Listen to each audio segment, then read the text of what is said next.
Hello বন্ধুরা, আজকে তৈরি হচ্ছে বক ফুলের বড়া।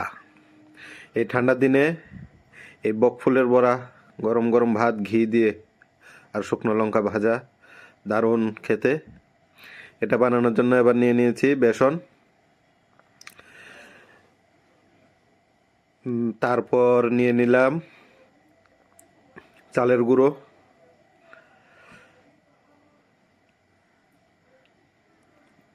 এবার তার মধ্যে দিয়ে দেব লবণ,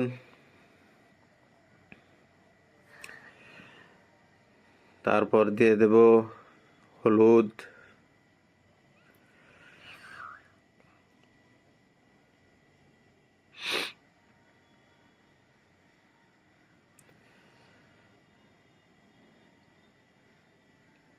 তারপর দিয়ে দেব তার মধ্যে কালো জিরে, দিয়ে এটাকে ভালো করে মেখে নেব, মিশিয়ে নেব। এগুলোকে মিশিয়ে এটাকে জল দিয়ে ভালো করে মেখে নেব।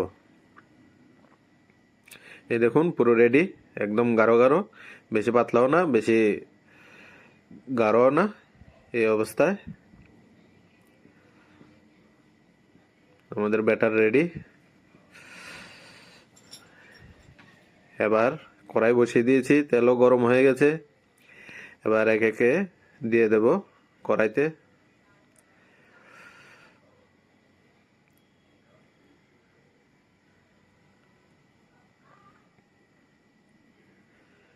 এবার এরকম করে সবকটা একে একে ভেজে নেব, একটু লাল লাল করে ভেজে নেব। একে একে এরকম করে সবকটা দিয়ে দেব।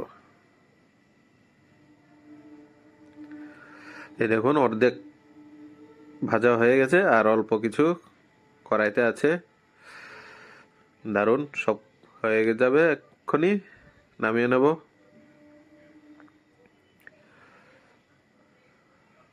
সব রেডি। এবার আমার কাছে কিছু ওই যে বেসন মাখাটা ছিল, তারপর এটাকে তো আর ফেলে দিতে পারি না। এবার পাতলা পাতলা করে আলু কেটে সেই বেসনটা দিয়ে মেখে নিয়েছি। এবার সেই একই পদ্ধতিতে আলুগুলোকেও ভেজে নেব ভালো করে। আজকে আমাদের বকফুল বড়া, আলুর পকোড়া, এই একে একে সবকটা ছেড়ে দেব।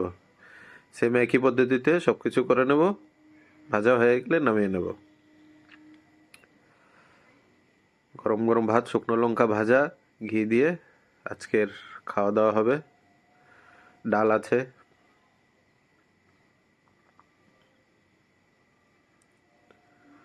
রাতের বেলার খাওয়ার এটা হলে আর কি লাগে। চলো টাটা।